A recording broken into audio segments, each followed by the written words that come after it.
আইসা বললো বিশ্বকাপ, কিন্তু আইসে বিশ্বকাপ বিদেশে, আর বাংলাদেশের মানুষ এমন একটা ভাব ধরতেছে যেমন বাংলাদেশেই বিশ্বকাপ নিয়ে ফালাইতেছে। আরে ভাই, আবেগের একটা সীমা থাকা দরকার, এত লাফালাফি করলে তো হইব না। কয়েকদিন আগে দেখলাম এক চাচা তার জায়গা জমিন সব কিছু বিক্রি করে দিয়া 7.5 কিলোমিটার লম্বা একটা জার্মানির পতাকা লাগাইছে। মানলাম তুই জার্মানির পতাকার বা জার্মানির খুবই বড় ভক্ত বা ফ্যান, অন্ধভক্ত বললেই চলে, কিন্তু এই অন্ধভক্তগিরি দেখাইতে গিয়া তুই তো তোর জায়গা জমিন সব কিছু বেচা ফালালি। এখন তো তার সন্তান মন্তান তার বিরুদ্ধে মামলা করার জন্য উইটা বইরা লাগছে। তো এই বুড়া চাচার একটা শিক্ষা হওয়ার দরকার আছে আমি মনে করি। সে নিজেরে ভাইরাল করতে গিয়া যে দেখাইতে গিয়ে যে আমি কত বড় বিগ ফ্যান। আরে ভাই, জার্মানি তোরে চিনে? জার্মানির কোনো নাগরিকের সাথে তোর কোনো সম্পর্ক আছে? জার্মানি তুই যদি মরে যাস, জার্মানির কেউ নাগরিক জানবও না, তোর কোনো প্রকার হেল্পও করবো না।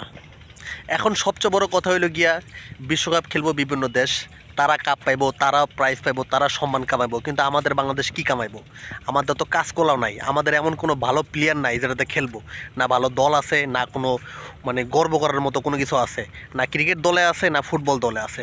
তা যেহেতু আমাদের নাই, আমরা সাধারণ দর্শক, তো সাধারণ দর্শক হিসেবে আমরা যদি বেশি লাফালাফি করি তাহলে তো আর হইতেছে না, তাই না? যেমনটা হইতেছে কি চাচা, এই চাচা যে কামটা করছে, তার ছেলে মেয়ে এখন তার বিরুদ্ধে চলে গেছে।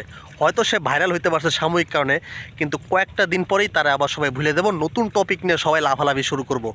তাই রে ভাই, এরকম লাফালাফির কোনো কারণ নাই। আমার কথা হলো, বাংলাদেশে এমন মাত্র পাগল মাত্র দেশ, একমাত্র পাগলা দেশ, যে কিনা মনে করেন যে নিজের ক্ষতি করেন, নিজের খায়া নিজের পইরা আরেক দেশের গুণগান করে, আরেক দেশের সাপোর্টার করে। তো ভাই, এগুলা কোনো ভ্যালু নাই, এগুলার কোনো মানে কোনো কিছু করে লাভ নাই।